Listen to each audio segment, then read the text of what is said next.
क्या कतर ने पाकिस्तान के इशारे पर भारत के पूर्व नौसैनिक को सुनाई सजा? सवाल इसलिए क्योंकि कुछ दिन पहले पाकिस्तान के आर्मी चीफ ने कतर के आर्मी चीफ से मुलाकात की थी और इस मुलाकात के कुछ ही दिन बाद भारत को चिंता में डालने वाली खबर आई। हालांकि मोदी सरकार नेवी के 8 पूर्व अधिकारियों को बचाने में जुट गई है और हर संभव कानूनी मदद की बात कही जा रही है।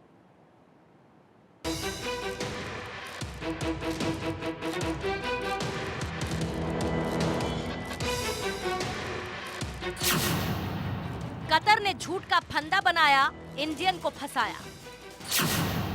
8 भारतीयों को फांसी की सजा, कतर की बड़ी साजिश। न गवाह न सबूत, कतर क्यों बोल रहा है झूठ? बचाने का मिशन, मोदी सरकार इन एक्शन। इजरायल और हमास के बीच जंग जारी है और इसी बीच कतर से एक ऐसी खबर आई जिसने भारत को चिंता में डाल दिया। कतर ने भारतीय नौसेना के 8 पूर्व अधिकारियों को मौत की सजा सुनाई। ये सभी भारतीय दोहा की कंपनी देहरा ग्लोबल के लिए काम करते थे। इन सभी लोगों को अगस्त 2022 में हिरासत में ले लिया गया था।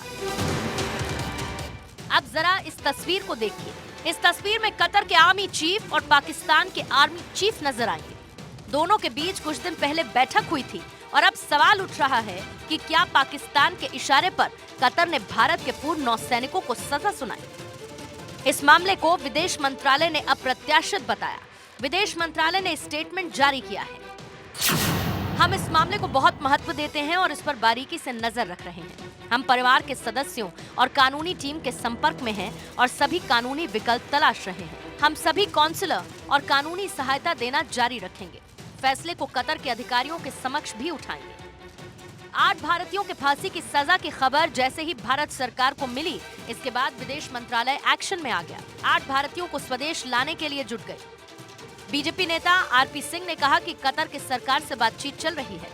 भारत सरकार इसकी चिंता कर रही है और भारत सरकार कतार की सरकार से भी और बाकी जो डिप्लोमेटिक चैनल्स हैं उसके माध्यम से इसकी चिंता करेगी।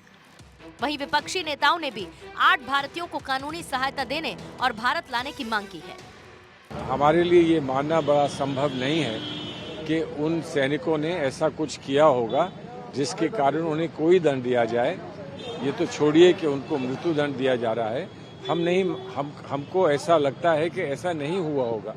अब क्यों ये हुआ, कितनी पैरवी हुई, सरकार की तरफ से क्या होना था, क्या हुआ है, वो जब सरकार बचाएंगे तभी पता चलेगा। बहुत ही दुखदाई खबर है और जिस तरीके से हमारे फॉर्मर सर्विसमैन को फांसी की सज़ा दे दी जाती है और हम लोग हाथ पे हाथ रखकर बैठे हैं, ये शर्मनाक है। ये एक्सटर्नल अफेयर्स मिनिस्ट्री को देखना होगा कि किस तरीके से दोहा कतार से बात कर उन लोगों को वापस लाया जाए। अब तक ये भी नहीं पता है अंडर विच प्रॉब्लम्स क्या उनके ऊपर केस था जिसकी वजह से उनको फांसी की सज़ा मिली है। कतर ने फांसी की सजा की बात तो कह दी, लेकिन कतर की सरकार ने ये नहीं बताया कि भारतीयों पर लगे जासूसी के आरोप किस तरह के हैं। ऐसे में आपको सभी भारतीयों के बारे में बता देते हैं। Captain Navtej Singh Gill, captain Saurabh Vashisht, captain Birendra Kumar Verma, commander Purnendu Tiwari, commander Sugunakar Pakala, commander Sanjeev Gupta, commander Amit Nagpal, नाविक रागेश। कतर से भारत के संबंध उतने अच्छे नहीं रहे जितना दूसरे अरब देशों के साथ है और पहले गिरफ्तारी और फिर कतर के झूठ के फंदे में सवाल उठ रहे हैं कि इजरायल हमास जंग में इजरायल का समर्थन करने का बदला कहीं इस तरीके से कतर ने तो नहीं लिया, क्योंकि इजरायल और कतर की अदावत पुरानी है और हमास के हमले के बाद तो ये और भी बढ़ गई है। कतर और पाकिस्तान ने जहां खुलकर हमास का समर्थन किया है, वहीं भारत ने इजरायल पर हमले को आतंकी घटना करार दिया है और इन सब के बीच कतर और पाकिस्तानी आर्मी चीफ की ये तस्वीर फांसी की सजा की अलग कहानी बयां कर रही है। Bureau report, Bharat 24।